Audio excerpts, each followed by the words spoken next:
Hurricane High baseball is headed back to states. Only this year's run means a little more than ball. I caught up with Skins senior infielder Courier Phillips to see all he had to overcome to be standing back on the diamond once again. Bring it down!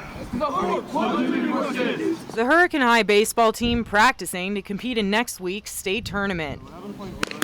The Skins are extra hungry for a state championship this year after coming so close last season and falling to Bridgeport in the title game. But for one senior infielder, just getting to this point where he's back on the field playing again with his brothers is a huge accomplishment. I think Mom cried a little bit. It was April of 2020. The world shut down and high school students across the state were sent home. We would just ride side-by-sides all day and hunt, hang out. Phillips and some friends were riding side-by-sides on his family's property in Kentucky when he took a turn too fast. We rolled it probably 7 or 8 times, and my seat actually came and flew out, and then I guess my legs kind of went out the window, so side by side rolled over top of them. His family called 911 and he was transported to a hospital in Kentucky. They took me to a hospital that was in the middle of nowhere in Kentucky, and they really didn't know, the doctors there was kind of they were kind of overwhelmed and couldn't do anything about it.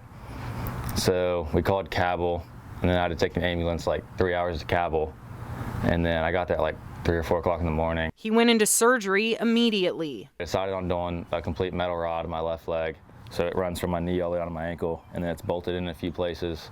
And then the right one, the bone was out, and it was probably in 5 or 6 pieces. The news of his injury spread quickly throughout the community, to his friends and to his coaches. I remember where I was, and you get that text, and then obviously to find out how bad it was. Phillips spent a week in the hospital. After he was discharged, he had to use a wheelchair for about 5 weeks before starting rehab. Like true Courier fashion, he just kind of did it with a smile and kept grinding. Courier worked hard so he could play in the 2021 season. His parents were saying, hey, he's a tough one to say, hey, you're going to have to sit today out. And he certainly has been.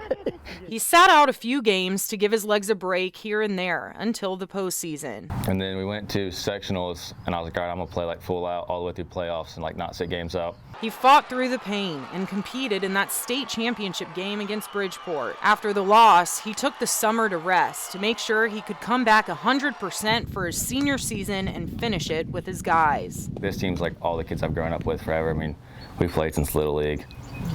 So I think it's been more for trying to win one with them and go out on that note. A high schooler faced with a debilitating injury fights through it while leaning on his own drive and the community support around him. Courier's story is such a unique one, and it's certainly about perseverance, and it's been fun to watch him be able to get back and do his thing.